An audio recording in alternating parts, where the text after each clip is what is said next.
अस्सलाम वालेकुम। मैं हूं लियाकत राज पर। नाजरीन, आज से आपको एक अहम इशू पर तवज्जो दिलवाना चाहता हूं।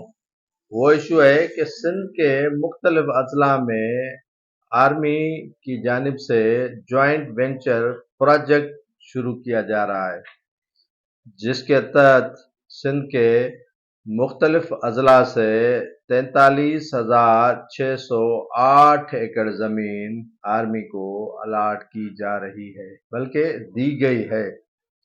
उनमें सिंध के मुख्तलिफ अजला जिसमें ठट्टा, केटी बंदर, बदीन, फाजिलराऊ, कैपुर के जो नारो तहसील है उसमें हजारों एकड़ एराजी, जिनमें नारों से 28,000 एकड़ और उसके साथ शहीद फाजिल राऊ बदीन से 1,000 एकड़, केटी बंदर और दूसरे जो शहर हैं उनसे ये ज़मीन दी गई है। ये चीफ सेक्रेटरी सिंध ने खुसूसी हिदायत अपने डिप्टी कमिश्नर्स को जारी की थी कि सर्वे करके उन्हें रिपोर्ट दी जाए कि कहाँ कहाँ पर सरकारी एराजी खाली पड़ी है।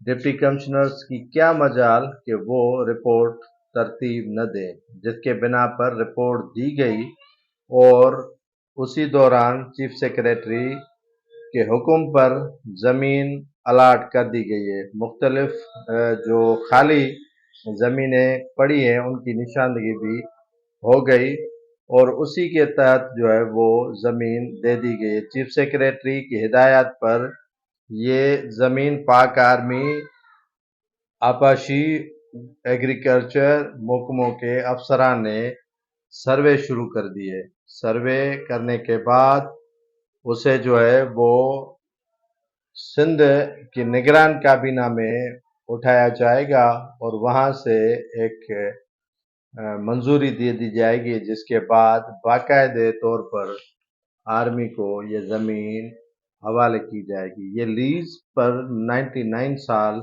होगी, लेकिन रेवेन्यू ने इससे पहले ही इस पर काम शुरू कर दिया है। रेवेन्यू हुकाम का ये कहना है कि आलमी तौर पर फूड सिक्योरिटी के मसाइल हैं जिनसे पाकिस्तान भी दो चार है, तो इसीलिए ये मंसूबा शुरू कर रहे हैं। अभी मंसूबा शुरू करने पर किसी को एतराज़ नहीं है कि यहाँ पर फिश के फार्म होंगे, ज़रूरी जो अजनास है उनकी जो काश्त होगी और काफ़ी तरक्की होगी, इसमें नो डाउट, कोई शक नहीं है। लेकिन सवाल पैदा ये होता है कि पानी कहाँ से आएगा। पानी तो पहले अरसा सिंध को अपना हिस्सा भी नहीं देता, सारा पानी पंजाब ले उड़ता है। तो बात यहाँ पर ख़त्म नहीं होती है, बात यहीं से शुरू होती है कि इन जो ज़मीनों को ज़रखेज़ करने के लिए पानी दिया जाएगा तो वो पानी कहाँ से आएगा। अगर पानी सिंध के हिस्से से लिया जाएगा तो यकीनन सिंध के काश्तकार बड़ी तकलीफ में पहले ही हैं, लेकिन और उनकी तकालीफ में इजाफा होगा।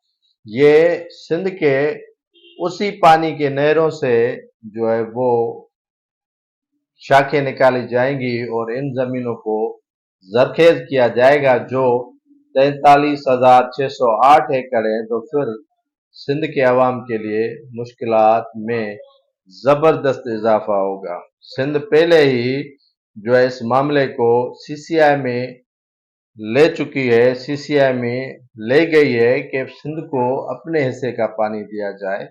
जब ये ज़मीन जो हज़ारों एकड़ पर मुश्तमिल होगी और वो काश्त के लिए काबिल बनाई जाएगी, तो उनके लिए पानी देना, पानी की ज़रूरत पूरी करना इंतहाई सिंध के लिए, सिंध के काश्तकार के लिए, सिंध के आबादकार के लिए बड़ा ही मुश्किल है।